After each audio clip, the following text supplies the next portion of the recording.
Hi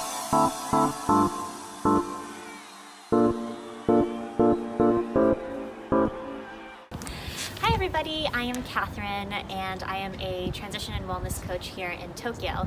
And today I'm sitting down with my friend Nathalie.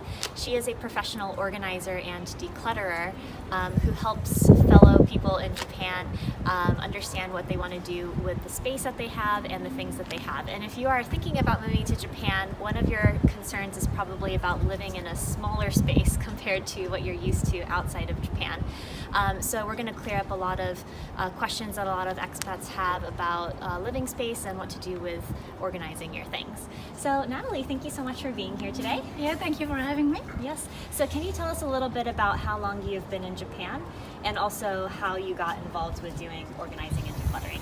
All right, yeah, well, I arrived 2 years ago in January 2017. So I'm in my third year, which is usually the best year for an expat to really enjoy life. When I started decluttering, that was in New Zealand. Oh, in New Zealand? I Okay. lived in New Zealand for 4 years before I arrived here. And at that time I helped friends organizing their attic, doing paperwork, because I love doing that. Yes. I think I'm the only one who loves organizing. And then when I worked with one particular friend, she said, hey, I hired someone before and I paid her for the work that you're doing now with me. Right. So I thought, oh my God, can I get paid for this? Yes, yes. I never knew. So only 4 years ago I found out this is a true profession. And I knew I had found my passion. Yes, absolutely. So what other things inspired you about organizing and decluttering? Like what was your motivation and, why do you like doing organizing and decluttering? Yeah, well, the main thing why I do it myself is because I know how much time it saves. Yes. Bad things happen in life. I had a mother who had breast cancer. It is in our genes, so our health is a big thing. And one of my other friends got cancer as well when we were 20. And those things really make you stop and think about life. We don't have an unlimited time on this planet, so I want to make it the most wonderful time and don't waste any of it. So that was the main thing for me. To enjoy as much as possible. Another thing when I started learning about organizing is there's so much psychology behind it. Yes. It's not always about the stuff. Often it's not about the stuff. Right. And there are really a lot of people out there that suffer from having stuff. Relationship issues, too many expenses. Yep. And I feel for those people because there's a solution and their change is possible. Do you find that there's any challenges foreigners face, especially in Japan? Maybe something that's unique to living in Japan compared to other locations? Yeah. The big challenge, of course, is the spaces are usually smaller. Yes. Especially if you come from the United States. Definitely your house will be smaller. Another challenge is letting go of stuff in Japan is very difficult. What to do with the items you don't want. Yes, absolutely. In New Zealand I would take all the items in the back of my car when I would work with a client and drop it off at the Salvation Army. Yes. Here you can't do that so easily. Right. So we have to be extra careful. What do we bring, first of all? And then if you bring your own items, you don't need it, it's gonna be a challenge.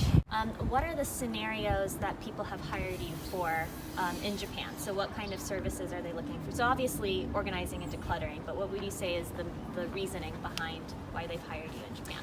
Oh yeah, well those reasons are very different. Yes. Yeah, and there's no client the same. I have several clients who have little kids. Yes. So all of a sudden they realize, the kids, they're gonna move around soon. Yeah. And my space is not safe for my children. Right. Okay. So then they wanted me in to organize their home and give items a home. Life is busier when you have a family. So to make it more smooth running, that's one of the clients that type of clients that I would have. I also have clients who came to my workshop, for example, and they think, okay, now this is another plan of attack. I read all those books, I watched all the series online. I'm gonna do the workshop, and that's the thing that's gonna work for me. Right. Well, there's still a lot of people out there who are chronically disorganized. Yeah. Maybe because of ADHD, maybe of a traumatic brain injury. Yeah. There could be many reasons. Yeah. Those people usually contact me as well. because they find that they can't do it themselves. Yeah. So I have a lot of those clients.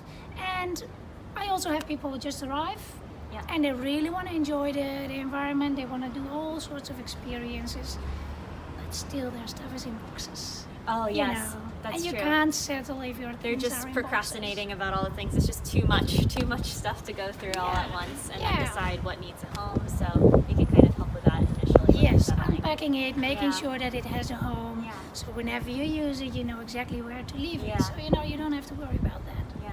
I also think it's great you mentioned that you have workshops, because I find sometimes I might know that I need help in an area, but I don't know if I need help enough to hire someone. Yeah. So taking a workshop is a really great opportunity just to kind of understand more about what you do and get people kind of, warmed up to how else you can help them. So, for people who are listening, what are the ways, or what can they expect from you? So when they first meet you for the first time, so do you do a consultation? Do you just come in and start organizing? Like, how does that work? Yeah, that's a very good question, because a lot of people don't really know how it works. Yeah, so I know they're going to organize, but I'm like, what is the method? How long Yeah. are we spending together? Yeah. Is it going to get very emotional? Yeah, I don't well, know. So all of that, yes, because it depends again on the client. Yeah. Usually I offer a free consultation Okay. where we just meet together in the home, preferably, so I can see all the space and have a good idea of the work involved. I can make a prediction of the amount of time that is needed. Right. Another important thing is when people meet me, Yeah. they can see if they want to work with me.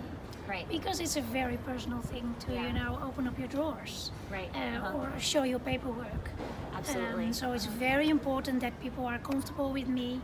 And also for me to see if they are really ready for a change. Yes. Do they want to change, or is it their family that forces them to change? That is so true. Because that usually doesn't work. Yeah. So that first consultation is a very important part.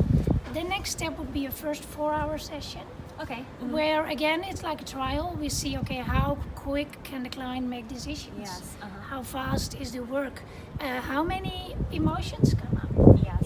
Is it so deep that we really need to talk more about stuff? Right. Or maybe a client says, hey, you help me get started. There's things I can do myself now. Okay. So it's always like the first session is a trial. We evaluate afterwards, and then usually either they continue by themselves or they book me again for a few weeks. So do you have any tips for people who are either thinking of living in Japan or who already currently live in Japan about organizing and decluttering? Yeah, well, the main tip would be make sure you unpack all your boxes. Go through it, and if there are really items that you're not going to use, put a date on it, put it away, and have a look at it in a year's time, for example. But before you move to Japan, also be very critical what you truly need. Right. I read somewhere that if they don't sell it in Tokyo, it doesn't exist. Okay. Or if they don't sell it in Japan, it doesn't exist. So how bad can it be? Right. Absolutely. If you forget something, you can borrow from people, but most likely it's available here. Yeah. So Absolutely. be very careful with what you take with you, because everything needs to be handled, Right. and that takes time. It does. So do you really want that? Yeah. So what can people actually do with the items they want to declutter? Yeah, well, that's a good question. Everybody asks me Yes. this, and this is also a big thing why people procrastinate. Yes. I don't know where to leave it, so better leave it like this. I wrote a 6-page article, and I wow. posted that on my website. It's Okay. a free download, so you can Yes. just go there to the resources page, because there's a lot of things you can do. Okay. It's like Facebook pages, it's like sort of thrift stores, Yes. it's charities, Right. it's churches. There's a lot of locations where you can Yeah. get rid of your items. Yeah, the two on the top of my mind would be the Salvation Army. Yeah. They do have people who can come pick up your items, Yeah. and anything you're looking to get rid of, they'll just take it away for you, which is really Yeah. great, because it's so Yeah. hard with transportation. I would say that's probably the number one thing, is just having the ability to move your things when maybe you don't have a car, or you do have a Yeah. car but it's just too many things to pile into the car. So they have people comes with like big trucks who can kind of take a lot of things away. Also, the other one is the mega clothing swap. Love that. Yes, and I have another video on that as well. So that's a scenario where women can get together to exchange clothes and also donate items that are probably not in good condition anymore. So, but other than that, though, I'll also leave a link to your website, so that everybody can look in that and take a look at the download, because I'm sure there's plenty of other resources that I haven't even there's like thought of either. six pages, Yes, so it's 6 too pages, many that's a lot. to summarize. So speaking of which, how else can people get connected to you? So can you just tell us what your website is, and also maybe on social media how they can interact? Yeah, my company name is I Quit Clutter. I Quit Clutter. And all my social media links and my website are called I Quit Clutter. So it's like www.iquitclutter.com. Okay. Instagram, I Quit Clutter. Facebook, I Quit Clutter. Yes. So it should be very easy to find. And there's links on my website to go to all social media. Okay, great. So I'll leave all of those links in the description below, so you can take a look at that and get in touch with Nathalie. So if you're looking to move to Japan and you need kind of some advice on, what to do with, or how much items you should bring, or what to really think about. So setting your expectations, she's a good person to talk to about that. And also if you need help after you've settled, or if you've been here for a while and you want to get rid of some things, any scenario, you can contact her. Any questions, because I think in an expat community, it's good we help out with everything. It's also about having resources if you don't need my services. I know a lot of other people who might give you the service that you do need. So it's mingle with people, connect. That's a big thing. Really good thing. Okay, great. Well, thank you so much for your time, Nathalie. I appreciate it. And I think everybody definitely learned some really important information about what to do with your items here. I think this is a topic that people are concerned about, but we just don't get a chance to talk about it that much. So thank you for the opportunity.